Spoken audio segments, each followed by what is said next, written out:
Hey, this is Robert at Guzzi Fabrication. I'm making this video today for you guys working on your projects in your home garages. If you have bad panel gaps or bad body lines, I'll show you one way to remedy that. Now, I've got a 63 Impala that I'm working on in the shop, and a lot of aftermarket parts, not great gaps. So first we're going to get the hood all lined up and adjust it out. Make sure it's square, and the problem's pretty obvious. So the top of the edge of the curve or the fender curves in, no gap overlap on the leading edge, very front of it. Very common with aftermarket parts and even older parts sometimes. Okay, yeah, you can see no gap there and an overlap. So let's get that fixed. Now this is the material list of what I'll be using in this video. And one of the main things, yeah, you have to have a MIG welder to do this, but other tools can be swapped out for common tools. You don't necessarily have to have body shop tools. Okay, we're going to put this tape, run it parallel with the hood so we can see just how much we need to move that line back to get a nice parallel line all the way down the length of the hood. So I've got a soapstone. We're going to lay out a cut line.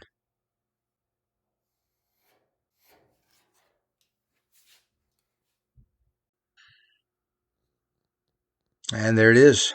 That's how much we have to remove.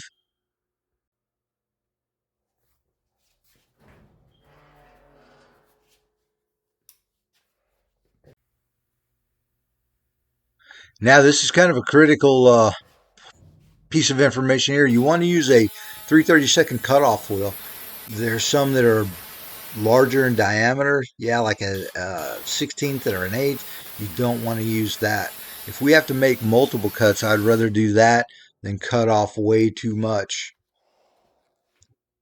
We want to try to make a nice cut line, and it's going to be really critical to do it as close to the edge as you can. You want just a little bit of material hanging over. And now we're going to prep that area. Now this is the flap wheel. It's a 60 grit flap wheel.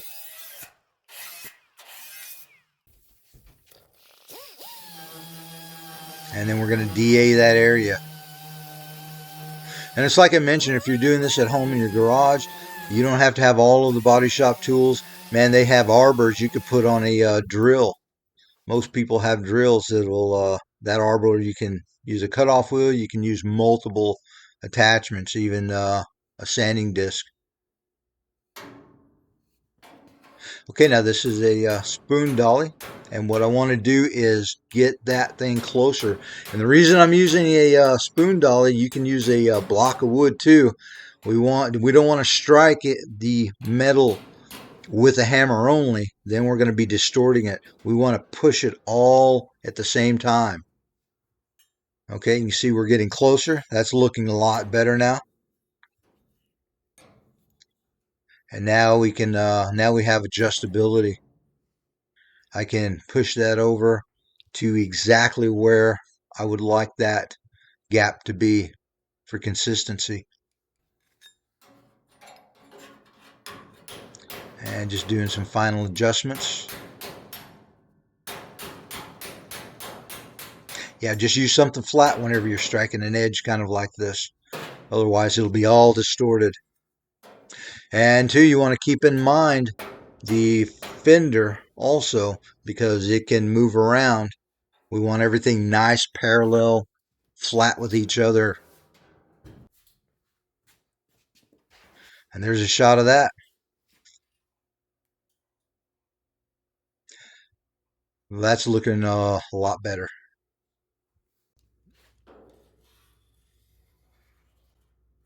And just testing it.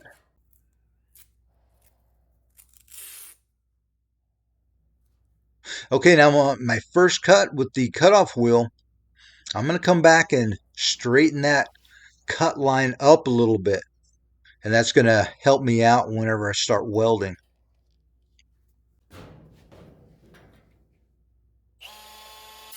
And this is what I'm doing here. I'm just straightening that line up a little bit, making both sides of the fender there parallel. And everything I'm doing in this video, man, you guys can do it at home. It'll save you a ton of money, because there's been plenty of times, man, when I was younger that there's no way I could send my car out to a shop and have anything done.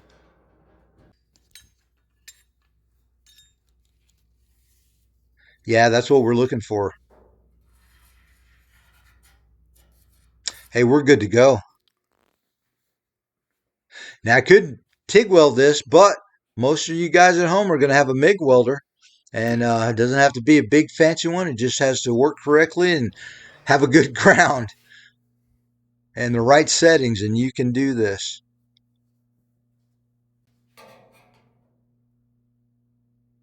Okay, so we're just going to tack it.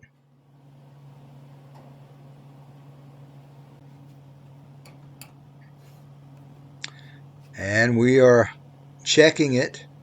Once that's good, we put another little tack at the very top.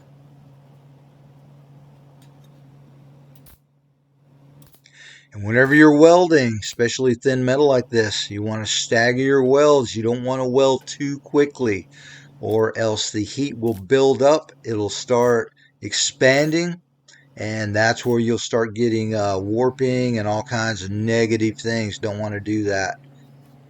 You want to let it cool down. You can see everything's going in the right direction. Have nice lines. Now I've got it all the way welded. Here's another critical step. Keep in mind we're on an edge. Okay, now this little grinding wheel, we don't want to go to town with that thing. We just want to make multiple passes, knock off the edge, just gradually get finer and finer to the edge, or to flush. That's what we're looking for. We don't want to go below flush. Now here I've switched to a different type of grinding disc,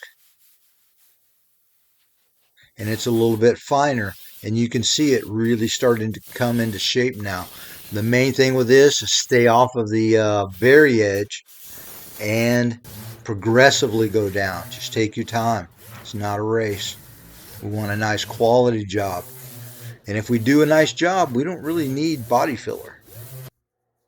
And keeping it close to the edge, that's going to be a huge plus, keeping us away from body filler too.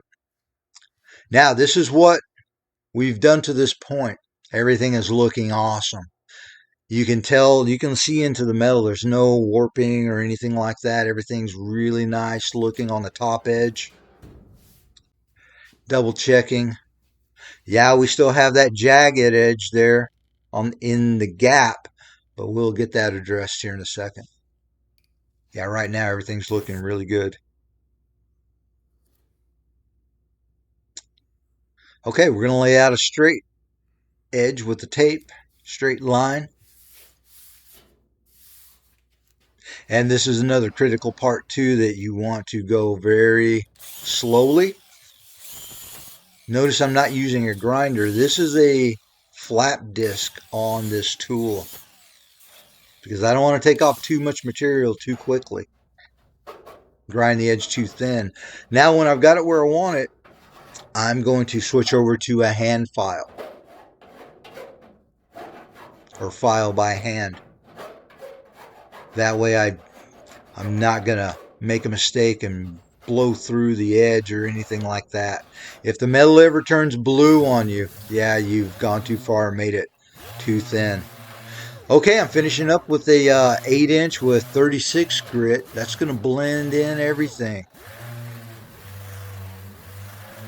And it's like I said, man, you guys can do this at home. You don't have to have all these tools. You could substitute tools, borrow tools. That's what we have now, a heavy coat of high build primer, and I think we're good to go, man. Block it out a couple times. There it is. Final check. You can see everything's nice and straight.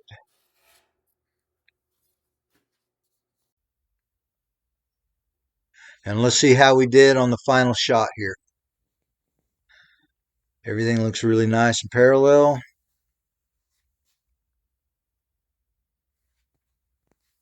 Hit that like and subscribe. Check out all of my other content on YouTube. Thanks for following. Thanks for watching.